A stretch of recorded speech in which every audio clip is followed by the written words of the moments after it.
Hi, in this video I'm going to talk about Haptapp Uploader. Haptapp is my attempt to create a better keyboard. Unlike normal keyboards, Haptapp has only a single button. The keyboard layout is a binary tree that has to be displayed on the screen at first, but once it's memorized, it can be hidden and the typing can continue blindly. Please see this short video for the details on how it works.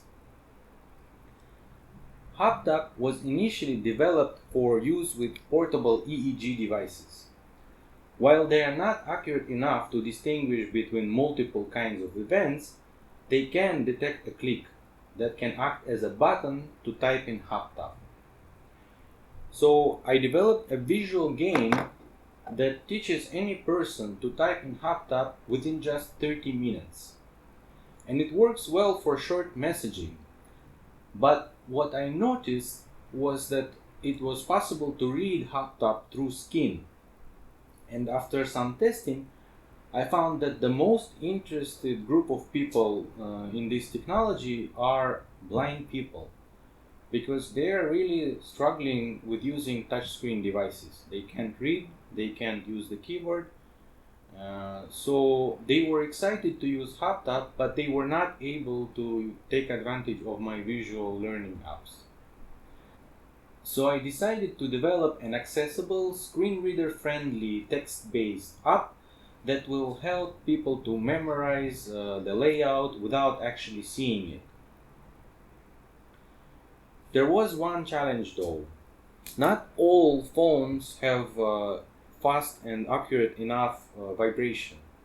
High-end models tend to get better at it, and modern models also are better in vibrations, but I had troubles feeling the vibrations on some devices.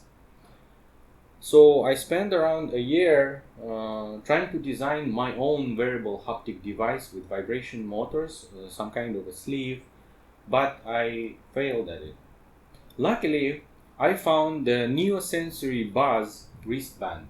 It has 4 very powerful and very accurate vibration motors, and I applied for their developer contest, and they were kind enough to send me this wristband so I can test out my technology. So while it is optional to use this device, it is strongly recommended. Haptapp Uploader uses the memory palace technique to upload the button layout into the user's brain. And I'm using the word upload because there is no better word for forced memorizing. And that's what's actually happening at the background when you play the game. You see, the human brain can't opt out from mapping the places. When you visit a new building, your brain maps everything automatically whether you want it or not. And Haptapp takes full advantage of this brain's capability. It introduces you to an imaginary building where each room has a specific rhythmical pattern needed to reach it.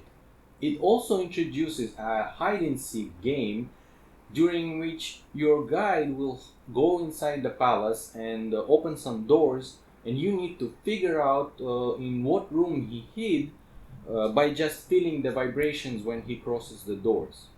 And this learning method was inspired by machine learning.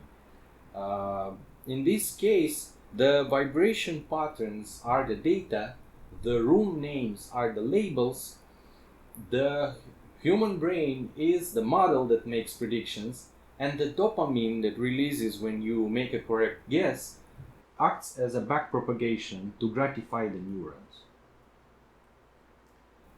While Haptapp Uploader can be very useful for visually or hearing impaired people, I think that it represents something more than that. It demonstrates that human brain can be programmed through a game, and that humans can exchange digital messages without using eyes or ears.